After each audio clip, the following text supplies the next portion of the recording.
Alright, well, Harry Potter and the Deathly Hallows Part 2. Um,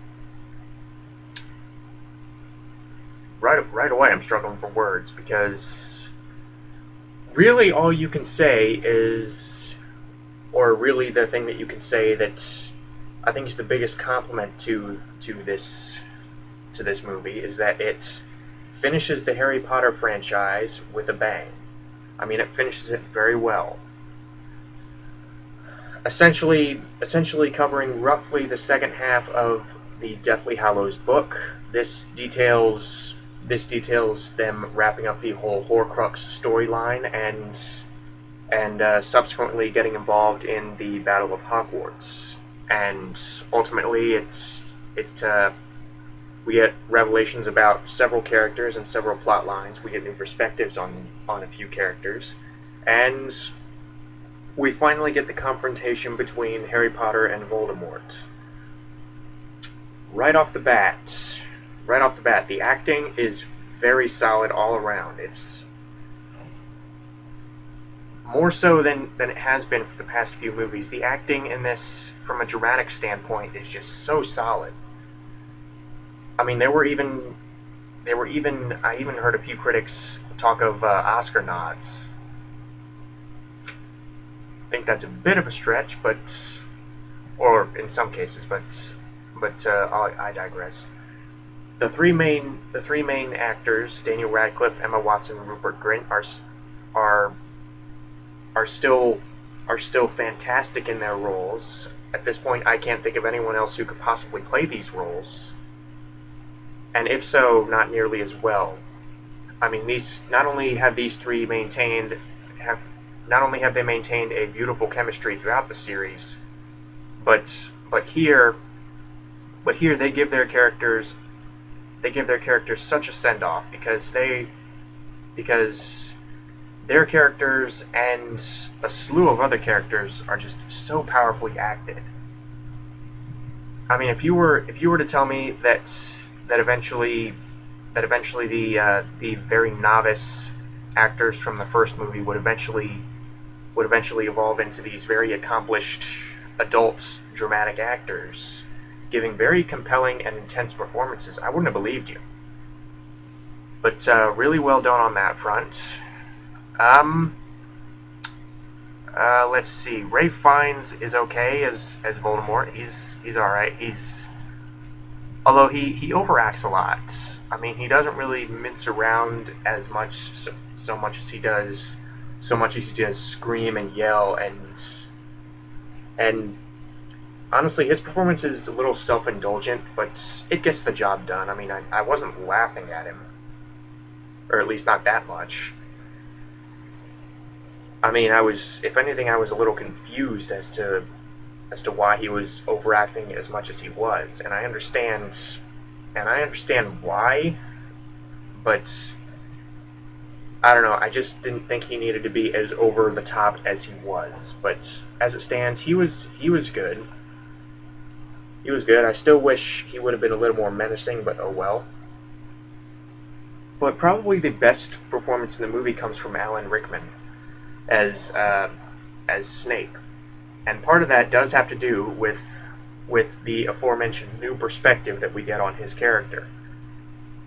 There's a scene in the movie where they take Snape's memories to the Pensieve, which is basically kind of a it's kind of like this bird bath where you pour the liquidated memories into the bird bath, and then you stick your face in there, and you basically get to relive the memories of whoever's tears or memories you put in. So Snape gives them some of his memories to take to the Pensieve, and finally you get a clear perspective on where this guy's loyalties lie. You get a much more vivid perspective on what his motivations were, why he did what he did, how hard for him that it was to do what he did, and the sequence as a whole. It's probably my favorite sequence in the movie because not only does it shed a welcome new and satisfying light on a character who has been shrouded in mystery since day one. But the way that it's handled, the way that it's kind of like the Dumbledore death scene, where they just handle it with so perfectly. With, I can't really say without any dialogue, because there is a fair bit of dialogue, but the way they accomplish it without it feeling cluttered, without it feeling like just an endless boring wall of exposition. I mean, you are getting these very meaningful revelations about Snape, and it feels so rewarding. Not just because we've been waiting for it for 8 movies, but because of how beautiful and how emotionally satisfying they make it. This sequence honestly could have been a short movie, just because of how well it's done.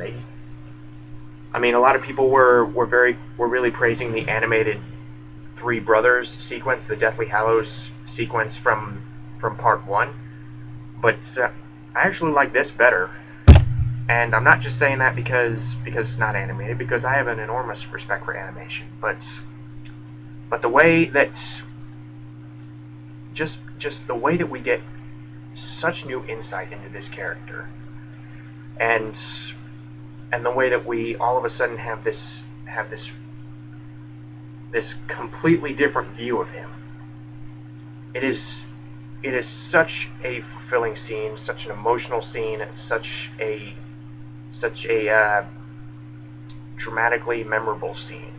It is, in my opinion, it is very near perfect.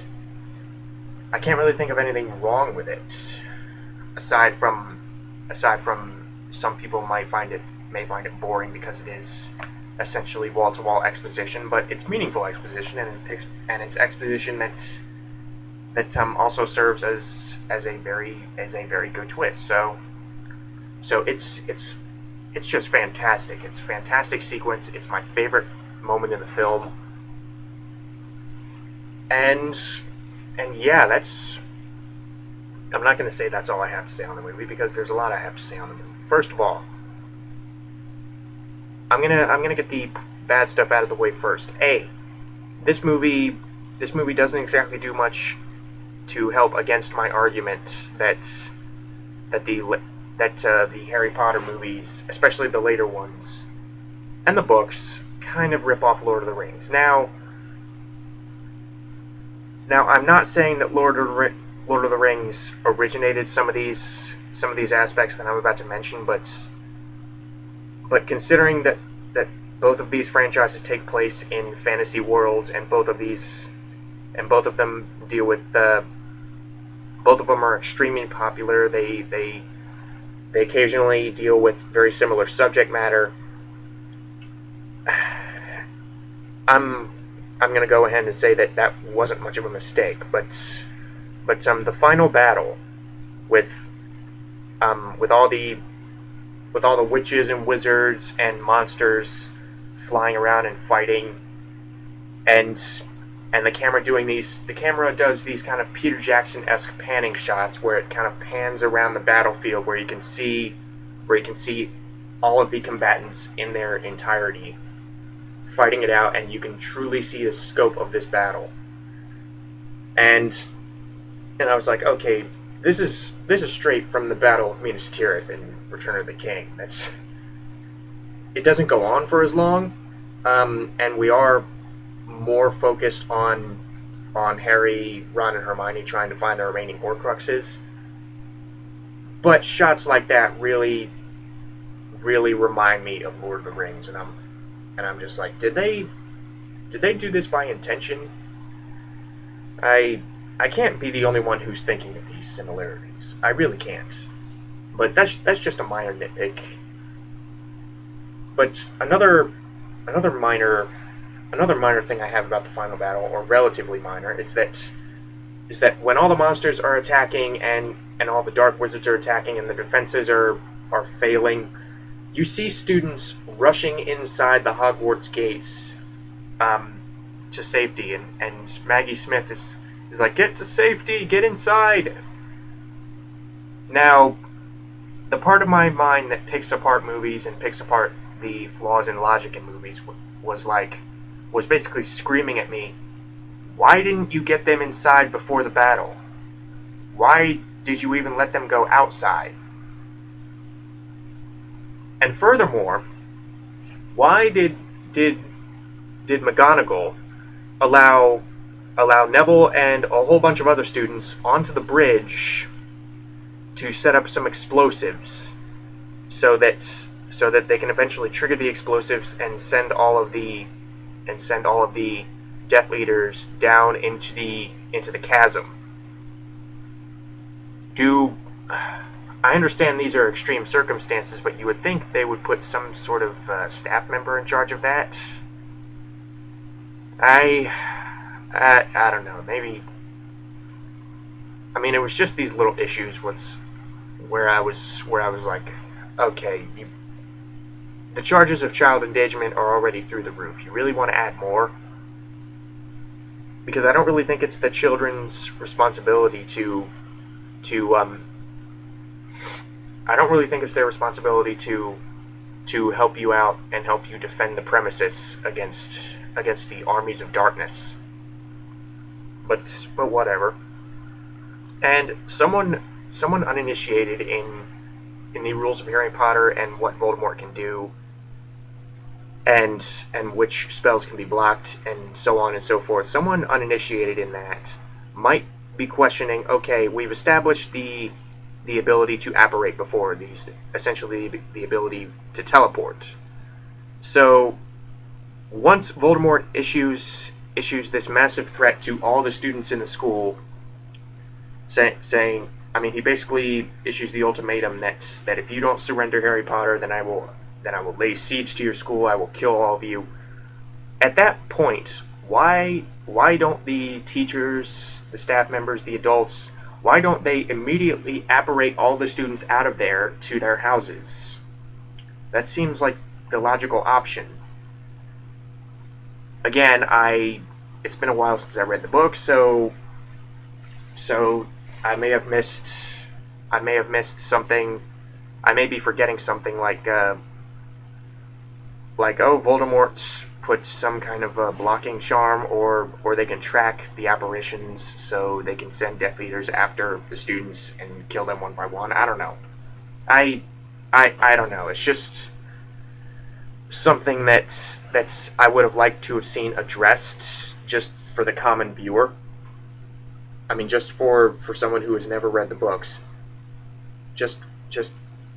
And like I said, I have read the books. But just for the everyday casual viewer who's watching this, I have to question why didn't they include a scene like this just to put those questions at ease. But aside from that, getting back to the acting, it's still very strong on basically all fronts. Even the minor characters, like John Hurt comes back as Mr. Ollivander, the Wand Maker. He has one scene, a bit of a waste, but okay. He has one scene, and he delivers some. He lends gravitas to his scene, even though his scene is essentially just exposition. But the fact that it's John Hurt giving the exposition, I was willing to put up with it, because there is a lot of exposition in this movie, and getting back to my point of the uninitiated viewer, I can easily see someone getting confused, like, okay, what are they trying to do here? What Horcrux are they trying to do? How many Horcruxes are left? What does choosing the wand have to do with it? I mean, which wand has chosen which wizard? Blah blah blah blah blah. Now, speaking of wands, this is another point that I'm choosing to make, because, well, I'm me.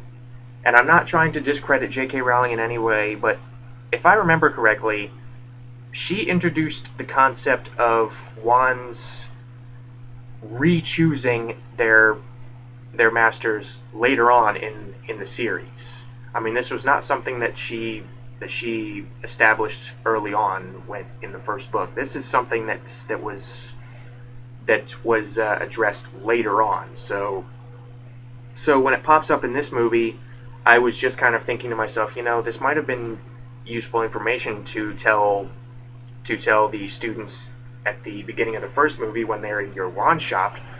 Like when you're giving each student their wand, maybe you should have said oh,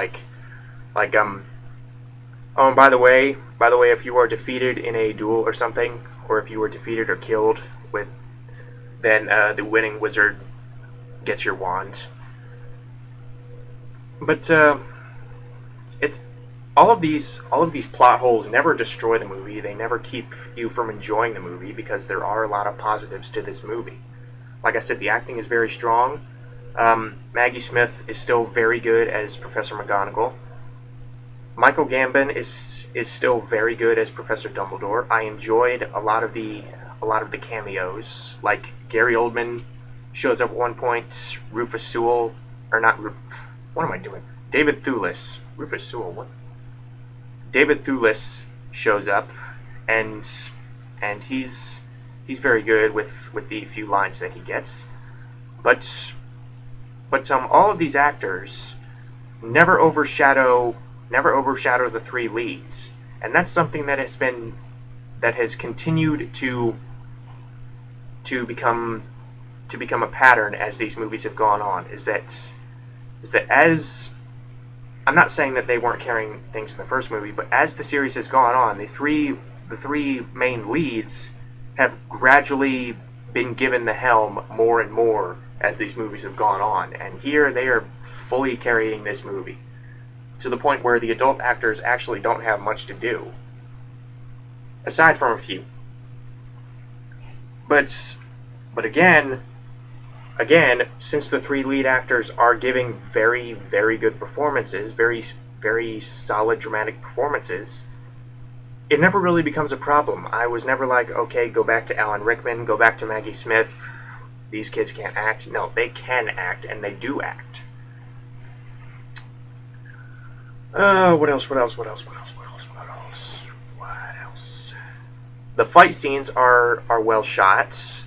I mean, a lot of this movie feels appropriately big and climactic, but it never really becomes tiresome. Oddly enough, I mean, I was never like, oh great, another action scene, yay. I was never like that because there's enough story here to A, justify that many action scenes, and B keep the movie from just being wall-to-wall fight scenes or battle scenes.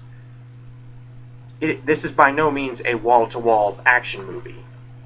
There is a lot of action in it, and like I said, it's very well shot, it's very exciting, but it is balanced out by the story.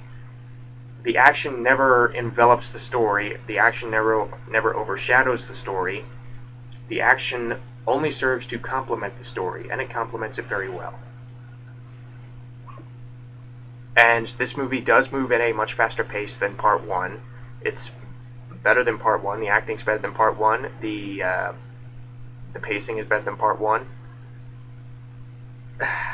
It's just very likely to keep your attention even if you didn't like Part 1.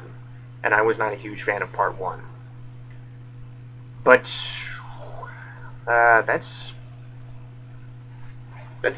really the gist of it. It's just a very accomplished conclusion to the Harry Potter franchise. And something one more minor detail that I picked up. This movie continues with the Nazi subtext that the last movie set up. Because the first scene in the movie is Alan Rickman, Severus Snape standing on top of Hogwarts Castle with the students marching in ranks toward the gates of the castle. They're marching inside they're marching in ranks, and they're guarded on all sides by these nasty looking Death Eater lieutenants. And I'm like, okay, we do not need to be... I understand why they're doing this, and it's not like a Michael Bay movie where it feels exploitative, but it's just one of those It's just that imagery is a little. It's kind of transparent that that's the type of imagery that you're going for.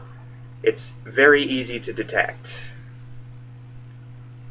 And it's not inappropriate because Voldemort does kind of harbor that same mentality that drove Adolf Hitler, where he doesn't believe that Muggle-born wizards should be allowed to practice magic. He despises the idea of Muggles in general.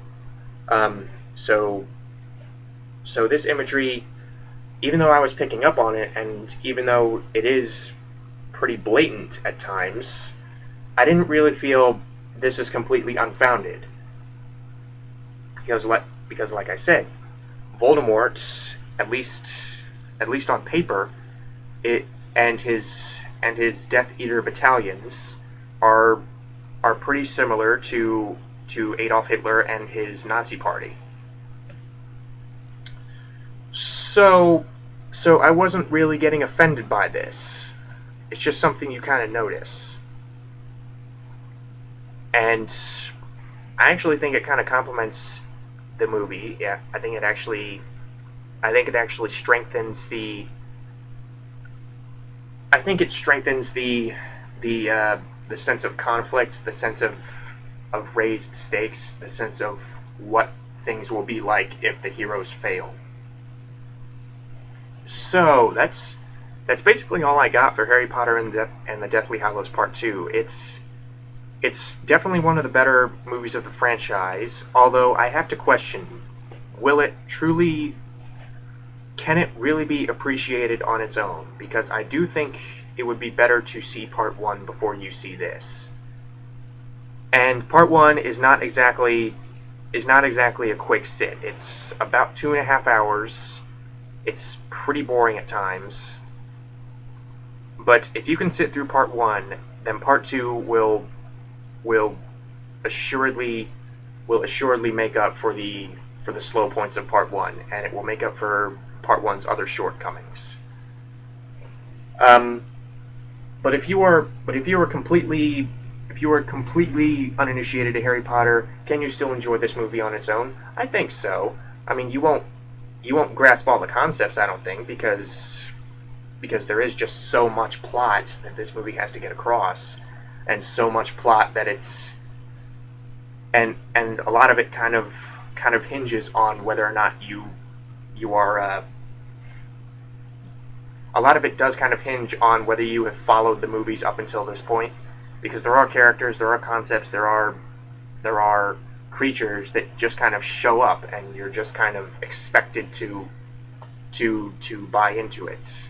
I mean, they introduce it, but it's by no means a full blown explanation. It's kind of like I said, it just. I don't think you can really enjoy this as much if you don't see the other movies.